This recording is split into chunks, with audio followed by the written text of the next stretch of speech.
Nunca tive o melhor relacionamento com meus pais, mas também não foi ruim. Eles sempre demonstraram certa preferência pela minha irmã, chamada Mariana. Ela tem 32 anos e sempre foi a preferida da família. Eu, Luísa, com 28 anos, me acostumei a viver na sombra dela.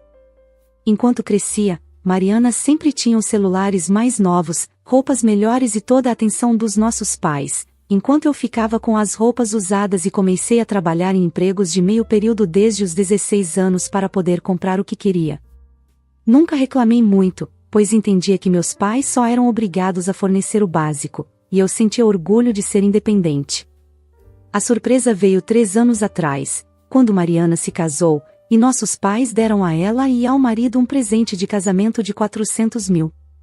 Eles usaram esse valor para comprar uma casa linda em um bairro nobre. Na época, fiquei realmente feliz por ela, embora isso tenha me causado um pouco de dor. Eu tinha minha própria vida seguindo seu curso.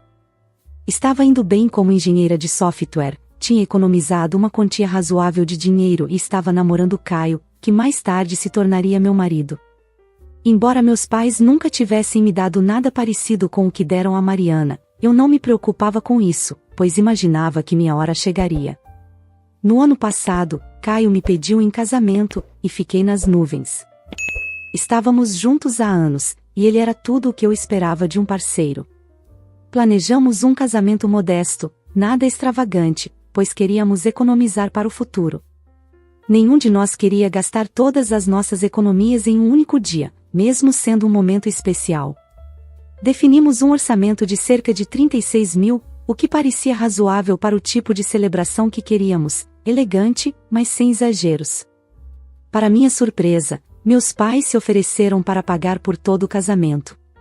Fiquei tocada, pois parecia que, pela primeira vez, eles estavam me reconhecendo como alguém igualmente importante. Eles pareciam entusiasmados, perguntando sobre locais e fornecedores, e realmente demonstraram interesse em ajudar. Não pensei muito sobre o valor, apenas imaginei que, após terem feito tanto por Mariana, talvez quisessem fazer algo por mim também. Nunca esperei que contribuíssem com algo próximo do que deram a Mariana, mas essa oferta generosa me deixou feliz. O dia do casamento foi perfeito. Tivemos uma pequena cerimônia íntima, com a presença apenas de familiares e amigos próximos, exatamente do jeito que queríamos. Meus pais fizeram discursos, dançaram conosco e pareciam genuinamente felizes. Pela primeira vez em muito tempo, senti que estava sendo tratada de forma igual, e parecia que estavam orgulhosos de mim. Caio e eu planejamos partir para nossa lua de mel na semana seguinte, mas tínhamos alguns compromissos de trabalho para encerrar antes de viajarmos. 2 dias após o casamento, recebi um e-mail do meu pai. Não era uma mensagem carinhosa ou um cartão de felicitações, como eu tinha imaginado. Em vez disso, era uma fatura detalhada em PDF, listando todas as despesas que eles haviam coberto para o casamento. O e-mail era curto e direto: por favor, resolva isso o mais rápido possível. Sua mãe e eu esperamos um pagamento rápido. Olhei para a tela incrédula. O valor totalizava 36.453,89, cobrindo cada centavo, desde os arranjos de flores até os aperitivos. Senti um aperto no peito. Caio me encontrou sentada, paralisada, e quando mostrei o e-mail a ele, disse que o dinheiro não era o problema, nós poderíamos pagar, se fosse necessário. Mas esse não era o ponto. Meus pais haviam se oferecido para cobrir o casamento. Eu não tinha pedido nada a eles, foram eles que ofereceram, parecendo genuinamente animados para participar do planejamento. Quanto mais pensava, mais irritada ficava. Isso não se tratava apenas de dinheiro, era o acúmulo de anos sendo tratada como inferior a Mariana. Quando ela se casou, eles deram 400 mil como presente, sem nunca pedir reembolso. Agora, basicamente, estavam me cobrando pelo meu casamento, como se fosse um empréstimo. Todo o peso emocional de anos de favoritismo parecia culminar nesse ato cruel. Na manhã seguinte, após uma noite longa e sem dormir, refletindo com Caio sobre a situação, tomei uma decisão. Escrevi um cheque no valor total e o enviei aos meus pais junto com uma carta. Não queria confrontá-los diretamente, pois sabia que seria difícil controlar minhas emoções e não queria que isso terminasse em gritos. Na carta, expliquei o quanto estava magoada. Lembrei-os de que, desde os 16 anos, fui independente, pagando minhas próprias contas, enquanto via eles darem tudo a Mariana. Escrevi que, quando se ofereceram para pagar o casamento, acreditei que, finalmente, estavam me tratando com o mesmo cuidado e carinho que sempre dedicaram à minha irmã. Mas, em vez disso, me pegaram de surpresa de uma forma cruel. Desabafei que, durante todos esses anos, deixei muita coisa passar e nunca disse uma palavra sobre o tratamento desigual entre mim e Mariana. O que eu não conseguia aceitar era essa atitude traiçoeira de me fazer acreditar que estava recebendo um presente, apenas para depois exigirem o pagamento, como se eu fosse uma estranha, e não a filha deles. Também escrevi que aquela seria a última interação financeira entre nós. A partir daquele momento, eu recusaria qualquer futura oferta de ajuda, apoio ou presentes da parte deles. Deixei claro que não queria mais nada deles, nem mesmo uma herança. Disse que eles poderiam deixar tudo para Mariana, assim como fizeram com todo o resto.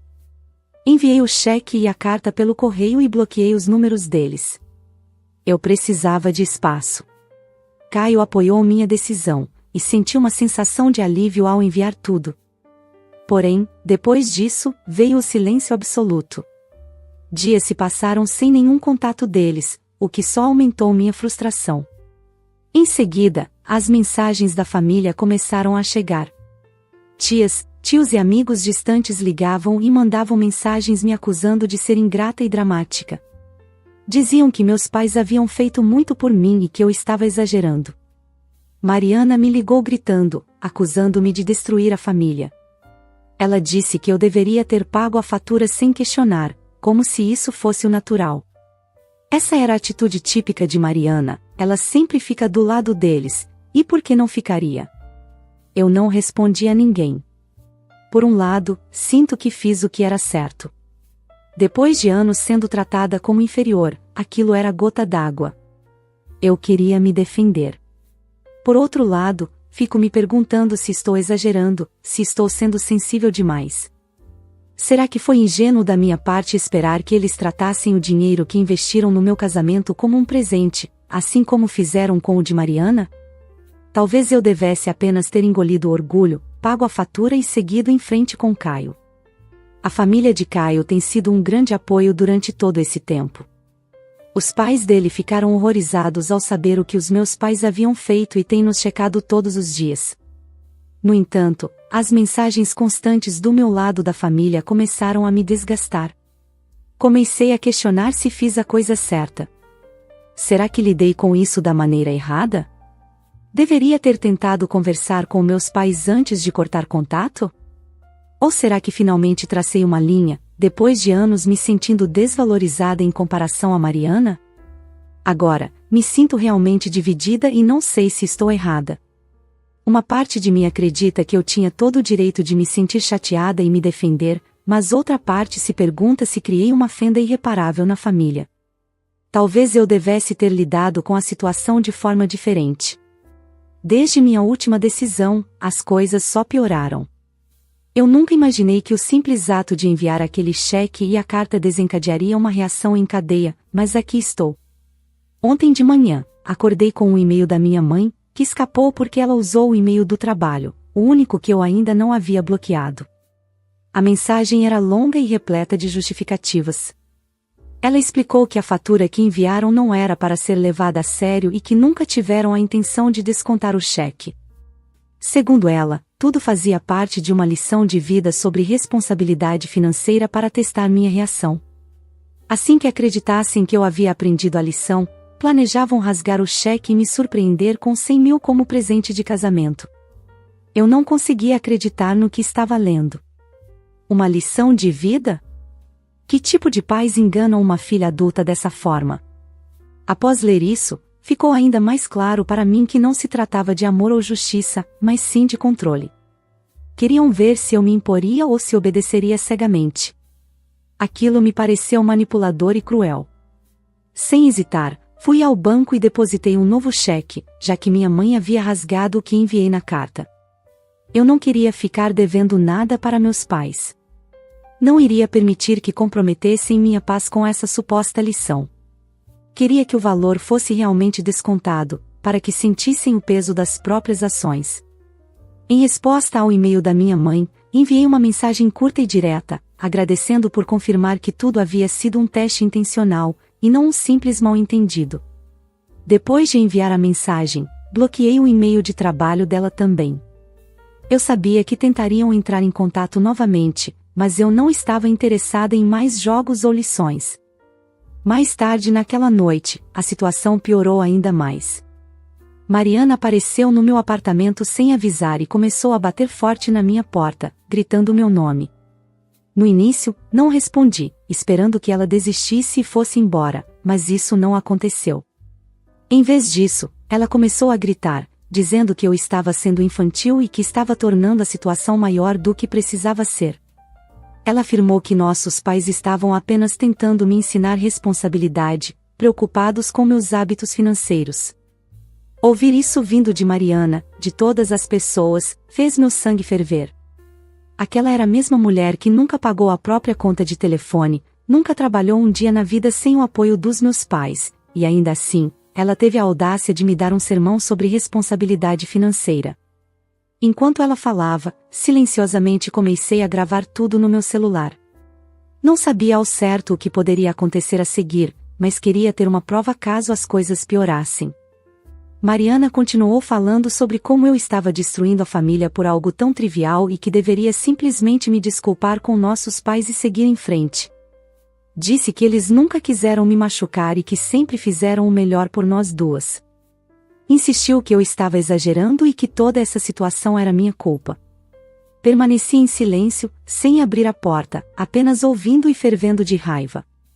Após o que pareceu uma eternidade, ela finalmente foi embora, mas não sem antes me chamar de egoísta e me acusar de querer cortar laços com a família por causa de dinheiro. Fiquei sentada em silêncio por um tempo, sentindo o peso de tudo o que Mariana havia dito. Aquela explosão só confirmou o que eu já sabia há anos. Ela sempre ficaria do lado deles, não importando o quão irracionais ou prejudiciais fossem as ações dos nossos pais. Comecei a receber mais mensagens de parentes distantes. Aparentemente, Mariana foi direto para os nossos pais após a tentativa frustrada de falar comigo, e agora eles estavam reunindo as tropas. Meu telefone foi inundado com mensagens de tias, tios e até amigos da família. A maioria das mensagens seguia o mesmo padrão. Me chamavam de ingrata, me acusavam de causar drama desnecessário e pediam que eu me desculpasse com meus pais pela forma como os tratei. Uma mensagem, em particular, chamou minha atenção. Era de uma tia com quem eu não falava há anos. Ela disse que eu devia me considerar sortuda por ter pais que se importaram o suficiente para me ensinar essas lições e que eu deveria ser grata por eles estarem dispostos a gastar tanto no meu casamento. Finalizou dizendo que eu tinha sorte de ter pais que queriam se envolver na minha vida. Não pude acreditar em quão rápido todos se voltaram contra mim.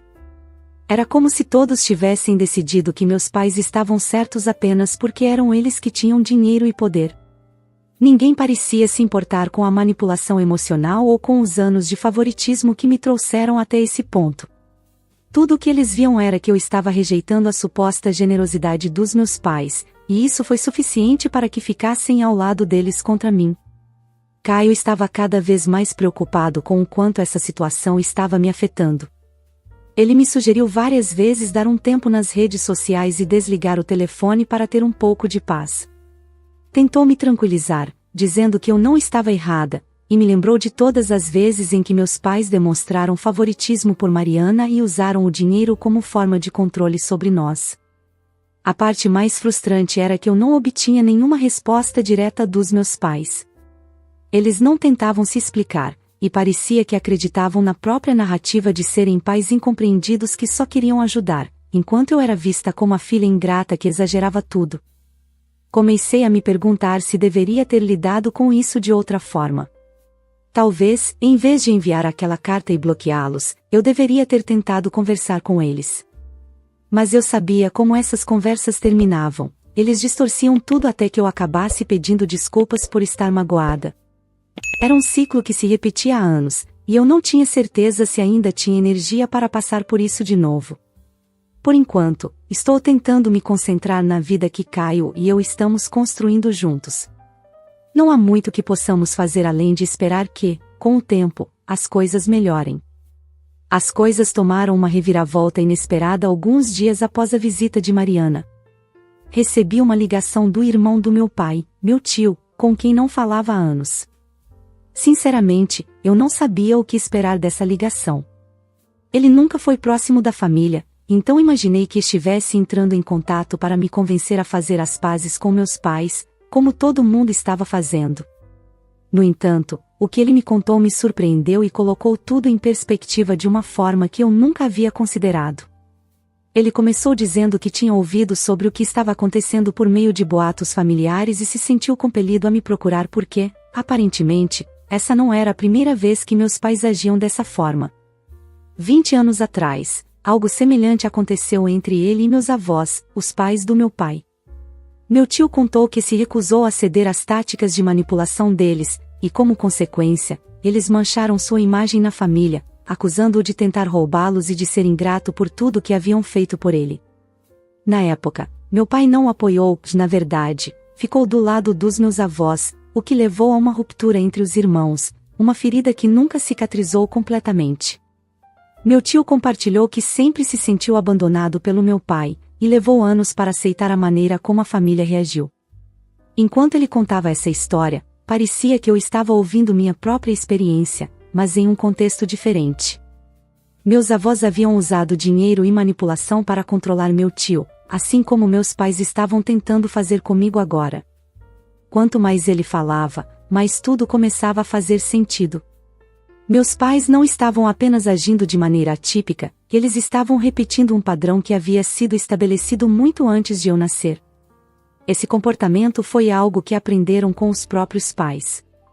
Meu pai, que foi cúmplice na situação de seu irmão todos aqueles anos atrás, agora estava desempenhando o mesmo papel que meus avós. Meu tio mencionou que, ao se recusar a ceder às exigências dos meus avós, enfrentou consequências severas. Após a briga, eles o cortaram completamente, tanto financeiramente quanto emocionalmente, pintando-o como a ovelha negra da família. Até hoje, existem parentes que ainda acreditam nas mentiras que meus avós espalharam sobre ele. Ele me disse que tudo se resumia ao controle. Quando não conseguiam mais controlá-lo, decidiram apagá-lo de suas vidas. Ouvir a história do meu tio me deu arrepios. Era como ver uma imagem espelhada do que estava acontecendo comigo. Meus pais estavam chateados porque eu me recusava a jogar o jogo deles, e em vez de tentarem entender minha perspectiva, eles haviam voltado toda a família contra mim. Comecei a perceber o quão profundamente enraizado era esse ciclo tóxico e como meus pais realmente acreditavam que poderiam controlar os próprios filhos por meio da manipulação. Após essa conversa com meu tio, não consegui parar de pensar em tudo que ele disse. Comecei a me perguntar se, lá no fundo, o comportamento do meu pai era, de alguma forma, motivado pela culpa. Talvez meu pai soubesse, lá no fundo, que havia abandonado seu irmão todos aqueles anos atrás e agora tentasse justificar suas ações repetindo as mesmas táticas de manipulação que ele próprio presenciou. Meus pais construíram um relacionamento comigo e com Mariana em torno da ideia de que lhes devíamos algo, e qualquer desvio desse padrão era visto como traição.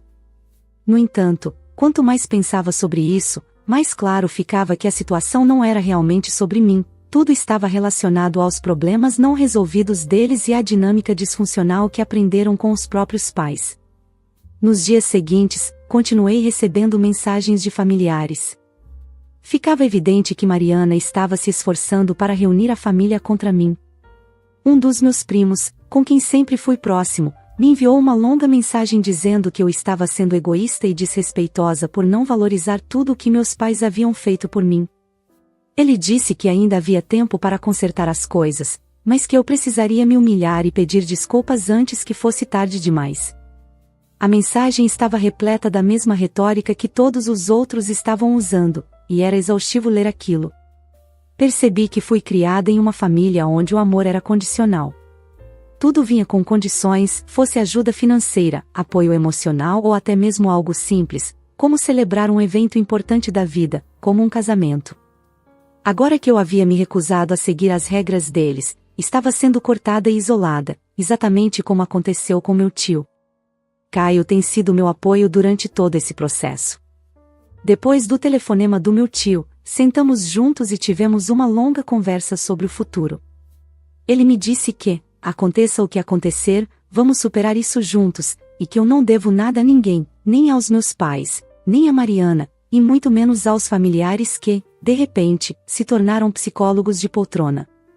Seu apoio tem sido inabalável, e sou imensamente grata por isso, além de qualquer palavra que eu possa expressar. Mesmo com Caio ao meu lado, ainda me sinto em conflito. A situação com meus pais me abalou emocionalmente, e parte de mim continua questionando se eu realmente estou errada. Será que existe uma maneira de resolver tudo isso sem abrir mão dos meus limites? Passei horas refletindo, buscando uma forma de reconciliação que não custasse a minha paz mental. Então, algo inesperado aconteceu. Recebi uma mensagem de voz do meu pai. Foi a primeira vez que ele tentou me contatar diretamente desde que enviei a carta. Sua voz parecia diferente. Em vez de soar bravo ou exigente, como eu imaginava, ele parecia cansado. Na mensagem, ele disse que não queria mais brigar e que estaria disposto a conversar, se eu estivesse aberta a isso. Ele não pediu desculpas nem reconheceu os problemas, mas algo parecia ter mudado. Talvez ele estivesse começando a perceber que, desta vez, eu não iria recuar. Ainda não respondi. Parte de mim quer ligar de volta e ver se há uma chance de termos uma conversa sincera, mas outra parte teme que isso seja apenas mais uma tentativa de manipulação. As palavras do meu tio ecoam na minha cabeça. Eles nunca vão admitir que estão errados, porque não acreditam estar. Se eu decidir falar com meu pai, preciso me preparar para a possibilidade de que nada realmente mude. Neste momento, estou processando tudo, as revelações do meu tio, as mensagens da família, o recado do meu pai. Ainda não sei qual será meu próximo passo. Quero acreditar que meus pais podem mudar, que talvez um dia possam me ver como uma igual e não apenas como alguém que devem controlar. Mas sei que, depois de anos sendo tratada assim, vai levar mais do que uma conversa para reparar os danos. Por ora, estou vivendo um dia de cada vez.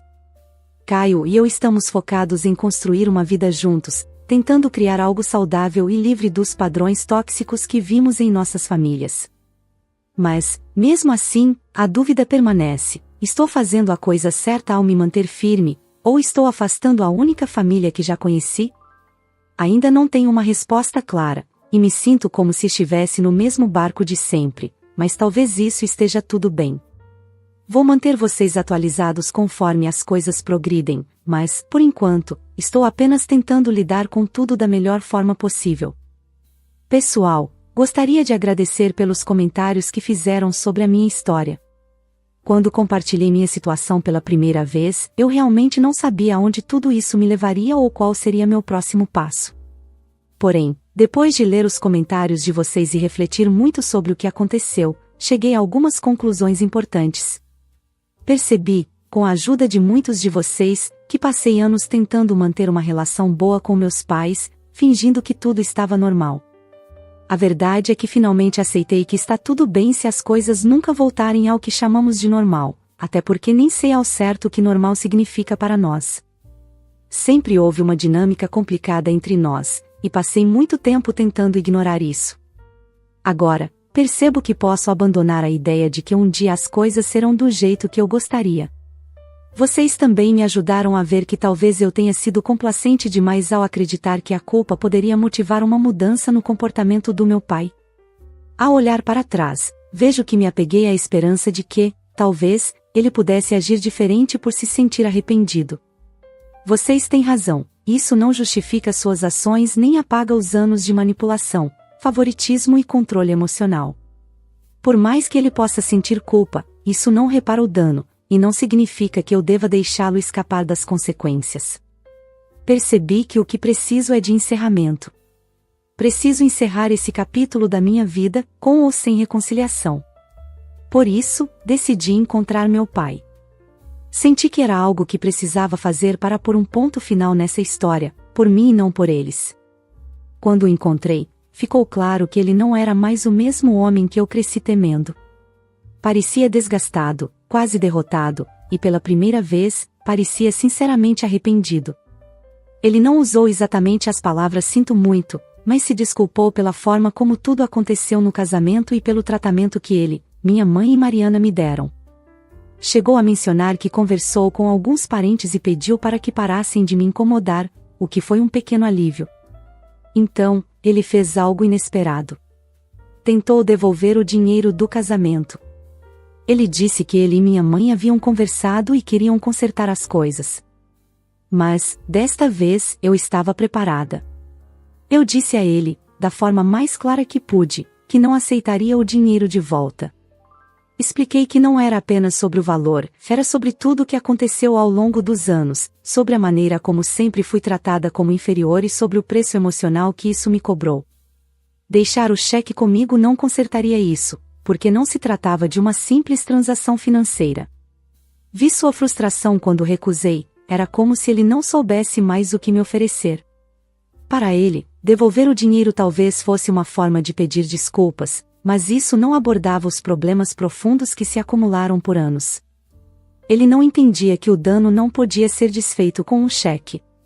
Depois que disse a ele que não aceitaria o dinheiro, ele ficou em silêncio por alguns minutos. Por fim, ele me disse que não queria me perder, que reconhecia que as coisas haviam ido longe demais e que não queria que nossa família fosse dilacerada.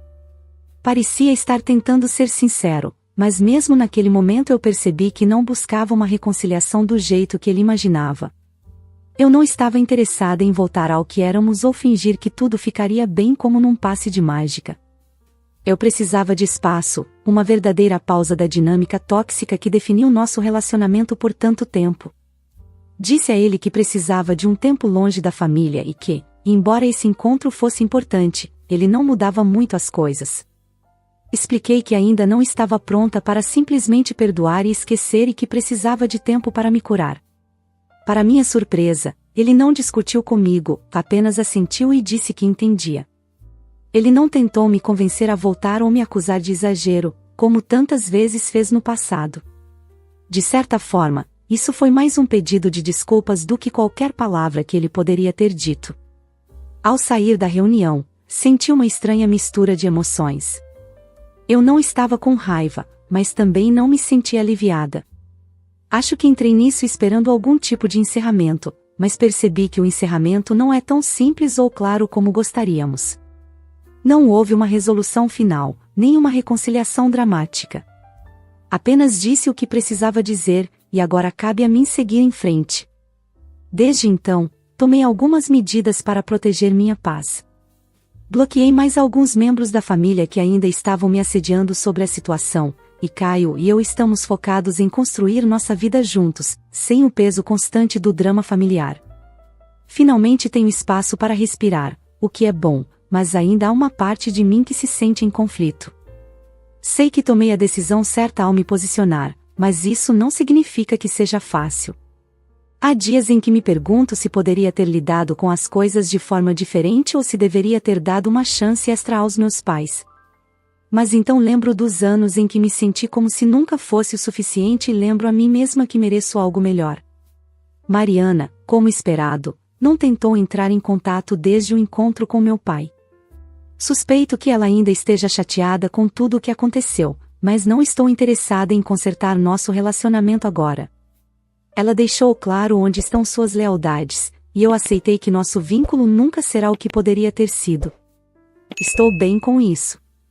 Abandonar a fantasia de que poderíamos ser próximas tem sido doloroso, mas também libertador. Quanto ao meu pai, não sei o que o futuro nos reserva. Ele parecia realmente arrependido pelo que aconteceu, mas não sei se isso é suficiente para reconstruir um relacionamento. Por enquanto, vou continuar focando em mim e na minha felicidade.